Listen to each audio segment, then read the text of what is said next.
It is the morning of October 25th, 1415, and the rain-soaked fields of Agincourt in northern France are about to bear witness to one of the most improbable victories in military history.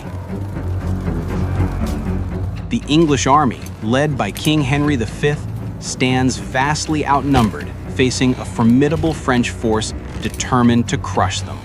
What unfolds today at Agincourt is not merely a clash of swords, but a defiant stand that will ripple through history. A moment where a battered band of brothers topples the pride of France. But how did it come to this? To understand Agincourt, we must step back to the early 15th century, amid the 100 Years' War, a grueling struggle between England and France over claims to the French throne. By 1415, England's young King Henry V, ambitious and devout, sought to assert his claim to France. He embarked on their ships and started sail for the Norman coast. Landing on French soil with an army of roughly 8,000 men, mostly archers and men-at-arms, capturing the port of Harfleur after a costly siege.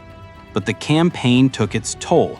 Disease, dysentery, and dwindling supplies left Henry's army a shadow of its former strength, perhaps 6,000 men, starving and exhausted, marching through hostile territory.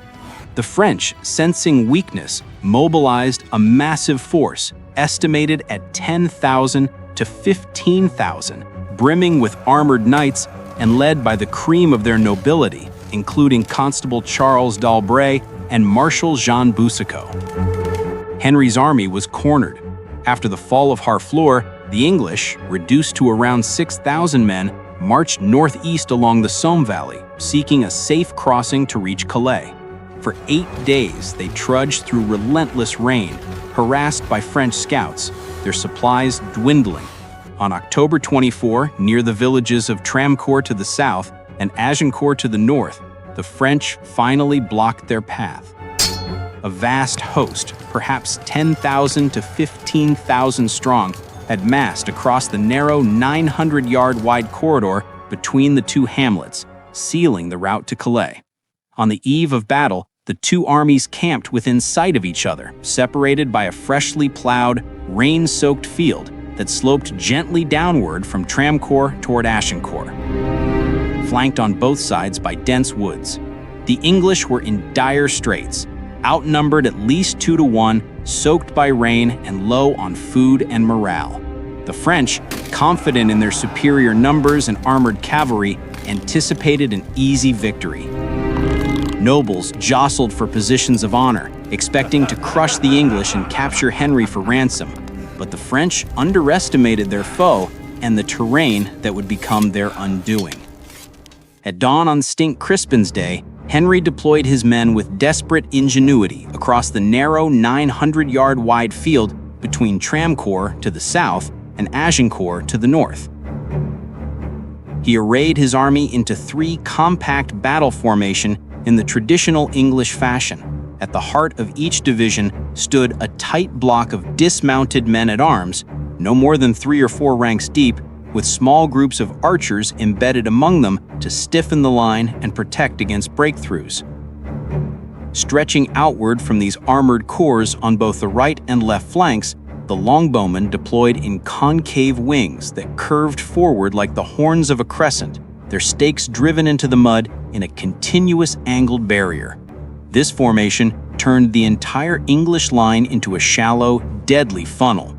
To guard the open flanks and prepare a surprise, Henry secretly detached 200 archers under cover of darkness and mist. These men slipped silently into the woods on the Tramcourt, the south side, moving through the trees to take up concealed positions along the tree line, ready to enfilade any French advance from the flank. The king himself stood in the center of the main battle, his polished helmet crowned with a circlet of gold, a visible beacon of resolve as he rallied his men with words that would later inspire Shakespeare's famous speech, "We few, we happy few, we band of brothers." The French, by contrast, were disorganized, their commanders divided by rivalries and failing to coordinate effectively. They arrayed in 4 deep lines, stretching across the narrow plain. Their vanguard packed shoulder to shoulder in a bid to overwhelm the English.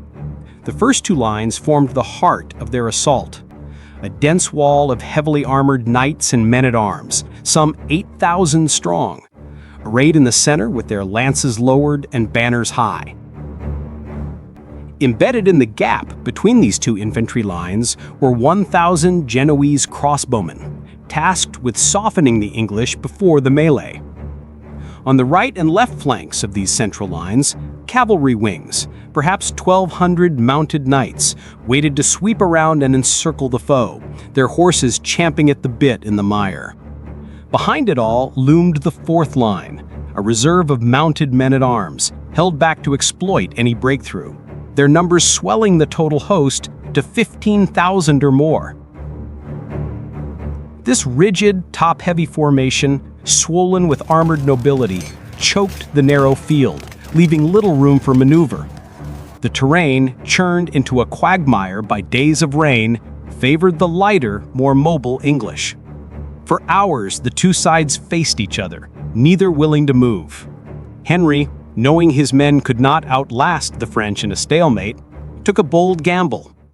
The battle erupted at Henry's signal, around 10 in the morning, when his archers stepped forward, replanted their stakes within 250 yards of the French, and loosed the first storm of arrows.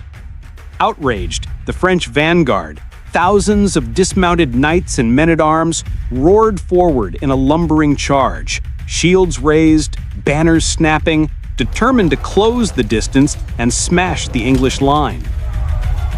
Their cavalry wings thundered off on the flanks, hooves churning the mud into spray, while the Genoese crossbowmen, between the 1st and 2nd infantry lines, tried to return fire.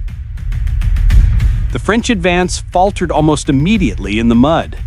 The English and Welsh longbows, mighty yew weapons more powerful than their forefathers due to their heavy steel bodkin tips, fired at a rate of up to 10 arrows a minute, piercing armor and panicking horses. The French, enraged by the onslaught, launched their cavalry, but the muddy ground and sharpened stakes broke their charge. Horses floundered and riders were unhorsed, easy targets for the archers. The French commanders, realizing the cavalry's failure, sent their main infantry forward, a mass of armored knights trudging through the mire.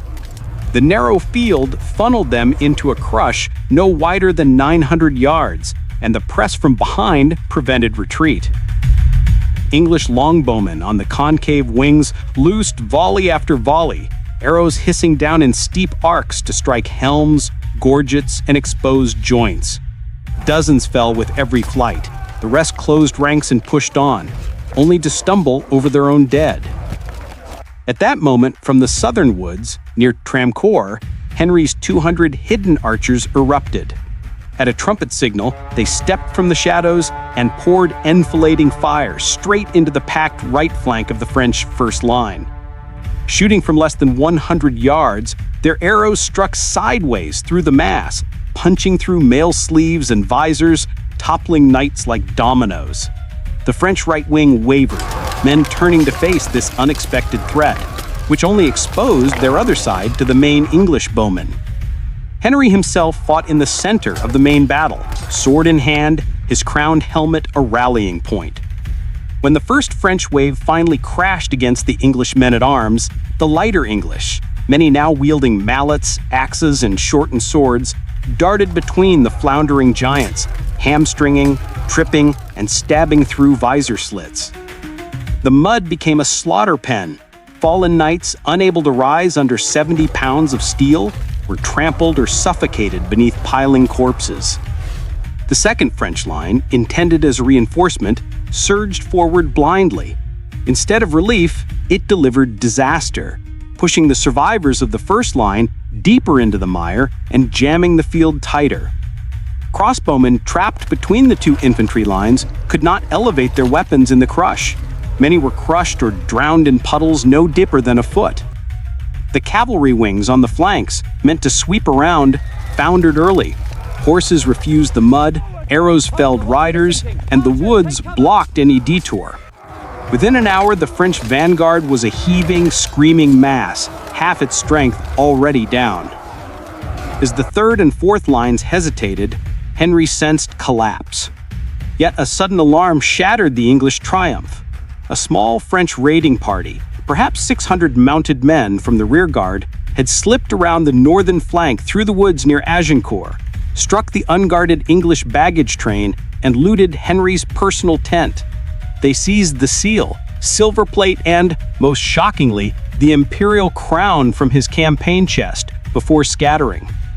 Fearing his small force could be overwhelmed if the captives revolted or a fresh assault struck, he gave the grim order: kill the prisoners. English soldiers moved among the hundreds of bound French nobles, dispatching them with daggers and mallets. The act horrified even some of Henry's own men, but it freed guards and ended any hope of French resurgence. By early afternoon, the field was a charnel pit. The French lost perhaps 6,000 to 10,000, including scores of dukes, counts, and the constable himself. The English counted fewer than 500 dead. The mud, once the French army's prison, became its grave. The English, against all odds, had triumphed. Agincourt was more than a battlefield victory. It was a seismic event. Henry V's triumph reshaped the Hundred Years' War, strengthening England's claim to the French throne and boosting national pride. The longbow, wielded by common archers, proved that skill and strategy could defeat the flower of chivalry. The victory propelled Henry to new conquests, culminating in the Treaty of Troyes in 2020, which named him heir to the French crown. Yet, his death 2 years later left his dream unfulfilled, and the war dragged on. The memory of Agincourt endures, a testament to the power of resolve and ingenuity in the face of overwhelming odds. It showed that even a battered, outnumbered army could rewrite history with discipline, a muddy field, and the deadly arc of a longbow.